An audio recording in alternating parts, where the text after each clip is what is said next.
ஸ்பாஞ்சியான cake பார்க்கலாம். முதல்ல அதுக்கு வந்து ஒரு நல்ல ஹீட்டான ஒரு கடாய் வேணும். அதுக்கு வந்து நம்ம வந்து நல்லா அடிகனமான கடாய் எடுத்து ஒரு 10 மினிட்ஸ் வந்து ப்ரீ ஹீட் பண்ணிக்கணும். நீங்கள் அவனாக இருந்தாலும் அதை ப்ரீ ஹீட் பண்ணிக்கணும். உங்களுக்கு வந்து இந்த மாதிரி அடிகனம் இல்லைன்னா, இன்கேஸ் ஓரளவுக்கு தான் இருக்குன்னா, இல்லை மணலோ இல்லை உப்போ சேர்த்துட்டு இந்த மாதிரி ஒரு பாத்திரத்தையோ இல்லை இந்த மாதிரி ஒரு உங்களுக்கு தெருக்கு இந்த மாதிரி கிடச்சுன்னா அந்த மாதிரி தூக்கி வச்சுட்டு நீங்கள் இதை வந்து ப்ரீ ஹீட் பண்ணிக்கோங்க. நம்மளோட ப்ராசஸ் எல்லாம் ஆகிறதுக்குள்ளே இது வந்து ப்ரீ ஹீட் ஆகிடும். நல்ல ஹீட்டில் இருக்கணும். அப்போ தான் உங்களுக்கு வந்து கேக் வந்து சட்டுன்னு பேக் ஆகிறதுக்கு வந்து ஹெல்ப்பாக இருக்கும். நான் 1 கப் மாவு எடுத்துக்கிறேன். எந்த கப்பில் நீங்கள் மாவு அளக்குறீங்களோ அதே கப்பில் தான் மற்ற எல்லா இன்க்ரீடியன்ட்ஸும் நம்ம அளக்கணும். ஃபஸ்ட் 1 கப் நான் ஃப்ளார் சேர்த்துக்கிறேன். மைதா தான். மைதா சேர்த்துட்டு இப்போ இதை வந்து இந்த சலிச்சுக்கணும் நம்ம அந்த மைதாவை. இது கூட வந்துட்டு ஒரு 1/2 டேபிள் ஸ்பூன் பேக்கிங் பவுடர், அப்புறம் ஒரு பிஞ்சு சால்ட் நான் வந்து சேர்த்துக்கோங்க. நான் வந்து பட்டரில் வந்து எனக்கு அன்சால்டட் பட்டர் கிடைக்கல, சால்டட் பட்டர். ஸோ அதனால் நான் வந்து இது சேர்த்துக்கல, உப்பு சேர்த்துக்கல. இந்த மாதிரி சலிச்சு எடுத்துக்கோங்க. இந்த சலிச்சு எடுக்கும்போது இந்த மாதிரி குருணையாக இருக்கும் பாருங்கள், அதனால தான் நம்ம சலிக்கிறோம். சலிக்கிறது வந்து 1க்கு 2 தடவை கூட நீங்கள் சலிச்சுக்கலாம், நாட் பேட். இப்போ ஒரு மிக்ஸி ஜார் எடுத்துக்கோங்க. இதில் வந்துட்டு 2 எக்கை வந்து ரூம் டெம்பரேச்சரில் இருக்கிற எக்கை வந்து பீட் பண்ணணும் நம்ம. இப்போ உங்கள்கிட்ட வந்து பீட்ரு இருந்துச்சுன்னா நீங்கள் அதில் கூட பீட் பண்ணிக்கலாம். நான் மிக்ஸி ஜாரில் எவ்வளோ ஈஸியாக செய்ய முடியுங்கிறதுக்காக மிக்ஸி ஜாரில் சொல்லியிருக்கேன். இது 2 எக்கு இது பண்ணிக்கோங்க. இப்போ இதில் வந்து சுகர் சேர்த்துக்கணும் நம்ம. சுகர் வந்துட்டு நீங்கள் 1 கப் மைதா எடுத்திருக்கீங்கன்னா 3/4 கப் சுகர் வேணும். அதுதான் இதோட ரேஷியோ.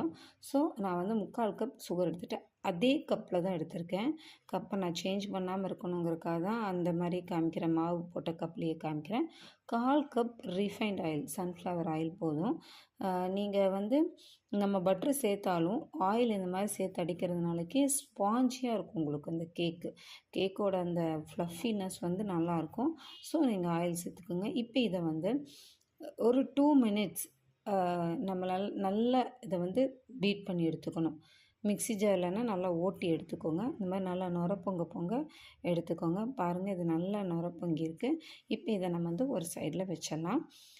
ஒரு பாத்திரம் எடுத்துக்கோங்க. அதில் வந்து ஒரு 1/2 கப் பால், எந்த பாத்திரத்தில் எடுத்தோமோ அதே பாத்திரத்தில் தான் ஒரு 1/2 கப் பால் எடுத்துக்கோங்க. இது வந்து காய்ச்சாத பால் தான் இப்போ எடுத்திருக்கேன். இப்போ நம்ம இதை காய்ச்சிக்க போகிறோம். இதில் வந்து பட்டர் சேர்த்துக்க போகிறோம். நம்ம ரூம் டெம்பரேச்சரில் தான் பட்டரும் இருக்கணுங்க. ஃப்ரீசர்லேருந்து அப்படியே எடுத்து டைரெக்டாக சேர்க்க வேண்டாம். ரூம் டெம்பரேச்சரில் ஒரு 3லேருந்து 4 டேபிள் ஸ்பூன் நீங்கள் சேர்த்துக்கலாம். கிராம் கணக்கில்னா ஒரு 50 கிராமுக்கு கொஞ்சம் கம்மியாக அந்த அளவுக்கு சேர்த்துக்கலாம். 50 கிராம் வராது, ஒரு 30-40 கிராம்ஸ் வரும் சம்திங். அந்த மாதிரி போட்டுட்டு இதை வந்து நம்ம இப்போ ஹீட் பண்ணிக்க போகிறோம். இதை வந்து அப்படியே நல்லா கொதித்து அப்படி வரக்கூடாது. ஜஸ்ட்டு இந்த பட்ரு வந்து நல்லா மெல்ட் ஆகி அந்த மாதிரி ஆகிற அளவுக்கு நம்ம இதை வந்து எடுத்துக்க போகிறோம். இது ஒரு ஓரமாக அடுப்பில் வச்சுருவோம் நம்ம ஃபஸ்ட்டு. பாருங்கள், இப்போ இது வந்து பட்ரு நல்லா மெல்ட் ஆகட்டும். நல்லா மெல்ட் ஆகி இது வந்து அந்த கன்சிஸ்டன்சிக்கு வரணும். இப்போது நாம் அடித்து வச்சுருக்கோம் இல்லையா அந்த எக்கு இது, அதை வந்து மாவில் சேர்த்துக்கோங்க. மாவில் ஃபுல்லாகவே அப்படியே சேர்த்துக்கோங்க.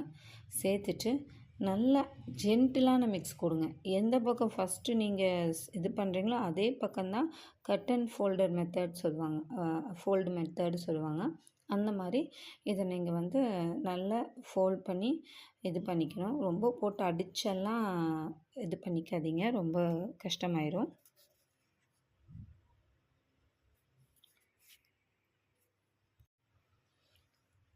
இந்த அளவுக்கு நல்லா இப்போ நம்ம மிக்ஸ் பண்ணிட்டோம்.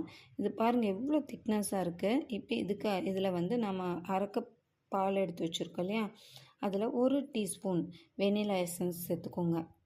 நல்லா மிக்ஸ் பண்ணிவிட்டு வெனிலா எசன்ஸ் வந்து நல்லா அதில் பாலோட நல்லா மிக்ஸ் ஆகிற அளவுக்கு, இது வந்து ஹீட்டாக தான் இருக்குது. இப்போ பால் வந்து நல்லா வார்மில் தான் இருக்குது. இப்போ இந்த பாலை நம்ம அப்படியே டைரெக்டாகவே இதில் சேர்த்துக்க போகிறோம். அந்த 1/2 கப் பால் அப்படியே சேர்த்துக்கணும். நான் சொன்ன ரேஷியோவில் நீங்கள் கரெக்டாக போட்டிங்கன்னா உங்களுக்கு பால் வந்து கரெக்டாக சாஃப்டான கன்சிஸ்டன்சியில் கரெக்டாக இருக்கும். அந்த எக் பேட்ரு எல்லாமே உங்களுக்கு வந்து கேக் பேட்ரு வந்து நீட்டாக வரும். கன்சிஸ்டன்சி மட்டும் பார்த்துக்கோங்க. நீங்கள் ஒரு வேளை மைதா ஜாஸ்தி சேர்த்துக்கிட்டிங்கன்னா, இப்போ பால் வந்து ஹீட் பண்ணும்போது கொஞ்சம் ஜாஸ்தி போட்டு இது பண்ணிக்கோங்க. Cake batter is ready. நல்லா அப்சல்யூட்லி ரெடி ஆயிடுச்சு. இப்போ இதில் நீங்கள் வேணால் நட்ஸு சேர்த்துக்கலாம், இல்லை டூட்டி ஃப்ரூட்டி அந்த மாதிரி எது வேணாலும் நீங்கள் சேர்த்துக்கலாம். நான் ப்ளைன் கேக் தான் பண்ணுறேன். நம்மளோட கேக் டின்னை வந்து எப்பவும் போல் ஆயில் க்ரீஸ் பண்ணிக்கிறேன். க்ரீஸ் பண்ணிவிட்டு ஒரு பார்ச்மெண்ட் ஷீட் விரிச்சுக்கிறேன். அதுலேயும் கொஞ்சம் ஆயில் க்ரீஸ் பண்ணிக்கிறேன். நமக்கு கேக் வந்து சுலபமாக வரும் இல்லையா, அதுக்காக தான். இப்போ அதையும் க்ரீஸ் பண்ணி நல்லா ஆயில் அந்த ஓரம் இருக்குது இல்லையா, அதில் எல்லாமே பண்ணிடுங்க. அப்போ தான் உங்களுக்கு கேக் வந்து எங்கேயும் ஒட்டாமல் அழகாக நீட்டாக வரதுக்கு ஹெல்ப் பண்ணும். இது உங்களுக்கு இந்த மெத்தட் இப்போ பார்ச்மெண்ட் ஷீட் இல்லைன்னா இந்த ஆயில் க்ரீஸ் பண்ணிவிட்டு கொஞ்சம் மைதா மாவு ஸ்ப்ரெட் பண்ணிவிட்டு தட்டி விட்டுட்டிங்கன்னா உங்களுக்கு இதே மாதிரியே செட்டப்க்கு இருக்கும். இப்போ நாம் இந்த கேக் பேட்டரை வந்து டின்னுக்கு மாற்றிக்கலாம். நல்லா ஃபுல்லாக அதை டின்னுக்கு இது பண்ணிக்கோங்க. எனக்கு இந்த அளவுக்கு இருக்குது. இது ஃபுல் வர்ற அளவுக்கு வச்சிடாதீங்க, இதுவே அதிகம்தான். இதை வந்து நல்லா டேப் பண்ணிக்கோங்க. இல்லைன்னா ஒரு டூத் பிக் எடுத்து அதை சும்மா ஜஸ்ட் லைக் அப்படியே ஒரு ஸ்க்ரால் பண்ணி விட்ருங்க.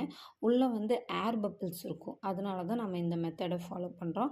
இது நல்லா டேப் பண்ணி எடுத்துக்கோங்க. அப்போ தான் உங்களுக்கு வந்து நல்லாயிருக்கும். கேக்கு வந்து அங்கங்கே ஏர் இல்லாமல் நல்லா செம்மையாக இருக்கும். இப்போ நம்ம அதை வந்து பார்த்து ரொம்ப கேர்ஃபுல்லாக ஹேண்டில் பண்ணுங்கள். நல்லா ஹீட்டாக இருக்கும் அந்த பேனு. இதை வச்சுட்டு இப்போ இதில் வந்துட்டு நம்ம க்ளோஸ் பண்ணிடலாம். லிட்டு க்ளோஸ் பண்ணி குக் பண்ணுறதுக்கு எப்படி 30 to 45 மினிட்ஸ் ஆகும். எனக்கு அப்ராக்சிமேட்டாக 50 மினிட்ஸ் சம்திங் ஆச்சு. இப்போ நம்ம வந்து இடையில அதை ஓப்பன் பண்ணி நம்ம பார்க்கக்கூடாது.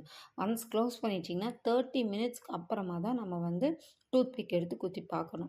இல்லாமல் நம்ம சும்மா அதை எடுத்து பார்த்துட்டிங்கன்னா அவங்களுக்கு கேக் வந்து வேகிறதுல வேரியேஷன்ஸ் ஆகும். இப்போ இதில் இந்த ஒரு ஹோல் இருக்குது பார்த்தீங்களா, அதனால நான் வந்து அதுக்கு வந்து ஒரு சின்ன பேப்பர் வந்து அதில் அடைச்சி விடுறேன். ஏன்னா அந்த ஏர் வந்து ரிலீஸ் ஆகாமல் இருக்கிறதுக்காக. இப்போ நல்லா கம்ஃபர்டபுளாக அதை போட்டு குக் பண்ணிக்கலாம். இப்போ நான் 30 மினிட்ஸ்க்கு அப்புறம் பார்க்குறேன், இந்த அளவுக்கு வெந்திருக்கு.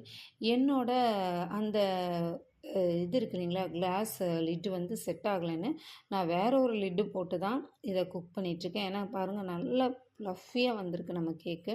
எனக்கு இன்னும் நடுவில் மட்டும் குக் ஆகணும். இப்போ 30 மினிட்ஸ் ஆச்சு. இன்னும் ஒரு 10 மினிட்ஸ்க்கு அப்புறம் பார்க்கலாம். இப்போ பாருங்கள் 10 மினிட்ஸ்க்கு அப்புறம் நான் பார்க்குறேன், நம்ம கேக் வந்து ஒட்டாமல் நீட்டாக வந்திருக்கு. இப்போ நம்ம இந்த கேக்கை வெளியே எடுத்து வச்சிடலாம். நல்லா கூலான பிறகு தான் நீங்கள் வந்து கட் பண்ணணும். அப்போ தான் ஸ்லைஸ் நல்லா வரும். நான் இது 30 மினிட்ஸ்க்கு அப்போ குத்தி பார்த்ததெல்லாம் தான் உங்களுக்கு நான் இப்போ காமிக்கிறது. அப்புறம் இந்த கேக் வந்து இப்போ ஃபைனலாக செமையாக நல்லா குக் ஆயிடுச்சு. நாம் இப்போ இதை வந்து தனியாக எடுத்து வச்சிடலாம். என் பொண்ணு எடுத்து வைப்பேன்னு ரொம்ப அடம் பிடிச்சி அவள் எடுத்து வச்சு பாருங்கள் இப்போ என்ன பண்ணியிருப்பான்னு பாருங்கள். அவள் பண்ணுற சேட்டை பாருங்கள். அது எடுத்து வைக்க தெரியாமல் வச்சு அவ்வளோதான். அதுக்கு மேலே அவளால் முடியல. ஏன்னா பேன் ஹீட்டாக தான் இருக்குது ஆக்சுவலி. இப்போ நான் அதை எடுத்துட்டு பார்ச்மெண்ட் ஷீட் இருக்குது பார்த்தீங்களா, இதை வந்து நம்ம எடுத்துக்கலாம். நீட்டாக மெதுவாக பொறுமையாக எடுத்துக்கோங்க. அது அழகாக பிரிஞ்சு வந்துடும். நமக்கு நீட்டாக பிரிஞ்சு வந்துடும். இன்னுமே ஹீட் இருக்குது. ஆக்சுவலி நான் எடுக்கிறதே ரொம்ப பொறுமை இல்லாமல் தான் எடுத்திருக்கேன். ஹீட் இருக்குது. பட் எவ்வளோ சாஃப்டாக எவ்வளோ சூப்பராக வந்திருக்கு பாருங்கள். குழந்தைங்க வீட்டில் வெளியே கேக்கே சாப்பிட மாட்டாங்க நம்ம இந்த மாதிரி செஞ்சு கொடுத்தோம்னா. செம்ம நீட்டாக வந்திருக்கு. நான் உங்களுக்கு ஸ்லைஸ் பண்ணி காமிக்கிறேன். பொறுமை இல்லாமையே ஸ்லைஸ் பண்ணுறேங்க. இன்னும் ஒரு 1/2 அன் ஹவர் கழித்து ஸ்லைஸ் பண்ணிங்கன்னா இன்னும் செம்மையாக இருக்கும். பாருங்கள் இப்போவே எவ்வளோ அழகாக பாருங்கள், எவ்வளோ மாய்ஸ்சராக செம்மையாக இருக்குது பாருங்கள். அவ்வளோ டேஸ்டியாகவும் இருந்துச்சு. கண்டிப்பாக நீங்கள் இதை ட்ரை பண்ணணும். ட்ரை பண்ணி பாருங்கள். ட்ரை பண்ணிவிட்டு நீங்கள் இதை மாதிரி ஒரு செஞ்சுட்டு ஏர்டைட் கண்டெய்னரில் போட்டு வச்சிட்டிங்கன்னா ஒரு 5 டேஸ்க்கு குழந்தைங்க கேட்கும் போதெல்லாம் நம்மக்கிட்ட கேட்க மாட்டாங்க, அவங்களே எடுத்து சாப்பிட்ருவாங்க பாருங்கள். அந்த அளவுக்கு டேஸ்டியான ஒரு கேக்குங்க இது. கண்டிப்பாக ட்ரை பண்ணுங்கள். என்னோடய சேனல் சப்ஸ்கிரைப் பண்ணுங்கள், லைக் பண்ணுங்கள், ஷேர் பண்ணுங்கள்.